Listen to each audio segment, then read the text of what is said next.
spring is here, which means warmer weather and fun with family and friends. But with the new season comes new flavors. Here to help us whip up some delicious cocktails and thaw out for spring is drinks expert Theo Rutherford for Deutsch Family Wine and Spirits. Welcome, Theo.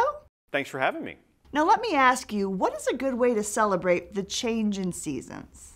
So luckily, as spring comes, we get new fresh produce at farmers markets and grocery stores, and being able to enjoy that and incorporate it into your drinks, but also keeping things simple. So looking no further than your freezer will actually help you do that. And what is a top tip for spring entertaining? So I really like doing things that are simple so that I can maximize the time that I get with the people that I want. So something like a classic highball using Redemption Rye. Redemption Rye brings in inherent spiciness from the rye itself. Topping that with soda water will elevate it and make it nice and bright and vibrant. But then doing something like adding citrus peels into your ice. Looks really fancy, and as the ice starts to melt, it's actually going to add some citrus notes to that cocktail and make it even more spring-like. That sounds amazing. Can you share some other freezer inspirations? Absolutely.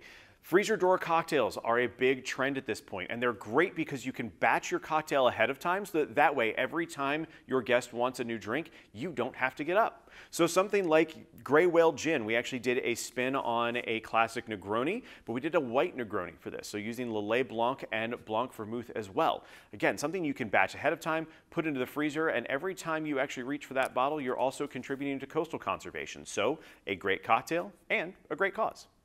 And what are some of your favorite quick and easy drinks for spring and summer? So I love a Boulevardier. It's very simple. It's 3 ingredients. We decided to do a little take on that called the Winning Hand with Bibb and Tucker 6-year bourbon. Doing the exact same ingredients, so bourbon, Campari, sweet vermouth, but then we added a little bit of a nut-based liqueur. And what that's going to do is add a little bit of nuttiness that's already inherent in the whiskey itself. So again, batching that ahead of time, putting it back in the bottle and straight into the freezer door. You don't have to get up. It's minimal effort for you, but it's maximum flavor for your guests and a great cocktail to boot. And do you have suggestions for something with a twist? Yep, at this point, have fun with this.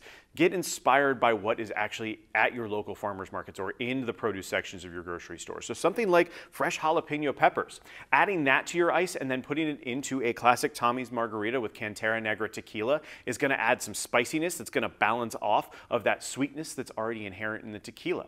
But you can do things with herbs. You can go tropical with pineapples and things like that. Just honestly having fun with it, putting it in those ice molds, and it looks great at the same time. And where can we go for more information? So for any more information about the brands we talked about today, or for any of the cocktails, maybe even a little bit more cocktail inspiration, they can go to deutschfamily.com. We thank you so much for being with us today, Theo. Thanks for having me. I appreciate it. And we thank you for joining us on San Diego Living. We'll see you next time.